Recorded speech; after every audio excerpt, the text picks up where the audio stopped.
1 కొరింథీయులకు 12వ అధ్యాయము.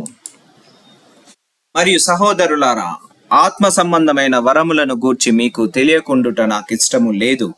మీరు అన్యజనులై ఉన్నప్పుడు మూగ విగ్రహములను ఆరాధించుటకు ఎటుపడిన అటు నడిపింపబడితిరని మీకు తెలియను. ఇందుచేత దేవుని ఆత్మ వలన మాటలాడు వాడెవడును యేసు శాపగ్రస్తుడని చెప్పుడనియు, పరిశుద్ధాత్మ వలన తప్ప ఎవడును యేసు ప్రభువని చెప్పలేడనియు నేను మీకు తెలియజేయుచున్నాను. కృపావరములు నానా విధములుగా ఉన్నవి గాని ఆత్మ ఒక్కడే, మరియు పరిచర్యలు నానా విధములుగా ఉన్నవి గాని ప్రభువు ఒక్కడే. నానా విధములైన కార్యములు కలవు గాని అందరిలోనూ అన్నింటిని జరిగించు దేవుడు ఒక్కడే. అయినను అందరి ప్రయోజనము కొరకు ప్రతివానికి ఆత్మ ప్రత్యక్షత అనుగ్రహింపబడుచున్నది. ఎలాగనగా ఒకనికి ఆత్మ మూలముగా బుద్ధి వాక్యమును, మరి ఒకనికి ఆ ఆత్మను అనుసరించి జ్ఞానవాక్యమును, మరి ఒకనికి ఆ ఆత్మ వలననే విశ్వాసమును, మరి ఒకనికి ఆ ఒక్క ఆత్మ వలననే స్వస్థతపరచు వరములను, మరి ఒకనికి అద్భుత కార్యములను చేయు శక్తియు, మరి ఒకనికి ప్రవచన వరమును, మరి ఒకనికి ఆత్మల వివేచనయు, మరి ఒకనికి నానావిధ భాషలను, మరి ఒకనికి భాషల అర్థము చెప్పు శక్తియు అనుగ్రహింపబడి ఉన్నవి.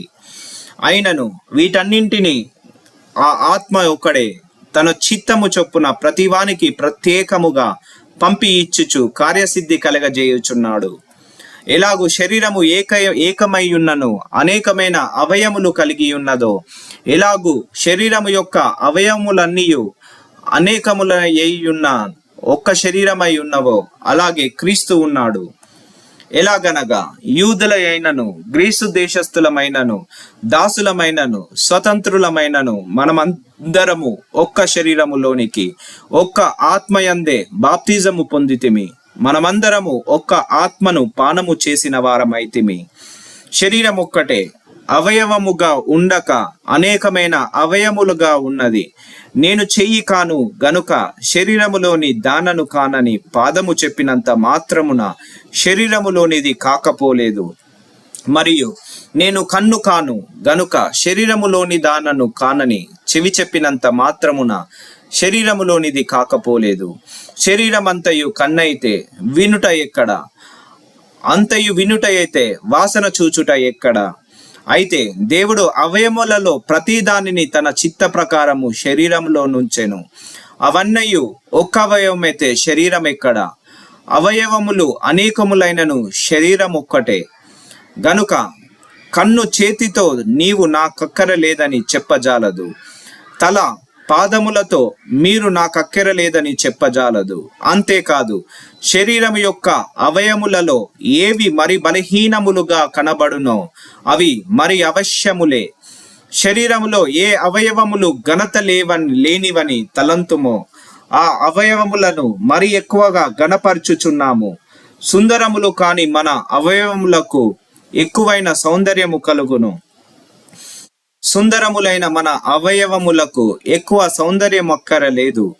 అయితే శరీరములో వివాదము లేక అవయవములు ఒకదానినొకటి ఏకముగా పరామర్శించులాగున దేవుడు తక్కువ దానికే ఎక్కువ ఘనత కలగజేసి శరీరమును అమర్చి ఉన్నాడు. కాగా ఒక అవయవము శ్రమపడునప్పుడు అవయములన్నీ దానితో కూడా శ్రమపడును. ఒక అవయవము ఘనత పొందినప్పుడు అవయములన్నీ దానితో కూడా సంతోషించును. అటువలే మీరు క్రీస్తు యొక్క శరీరమై ఉండి వేరువేరుగా అవయవములై ఉన్నారు.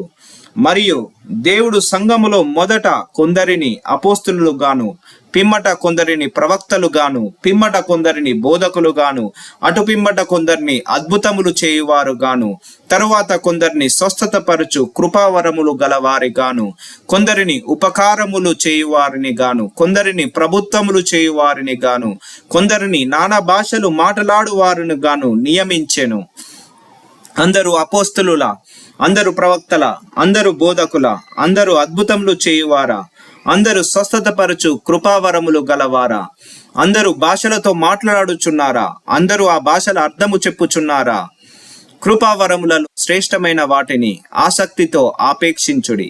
ఇదియుగాక సర్వోత్తమైన మార్గమును మీకు చూపుచున్నాను.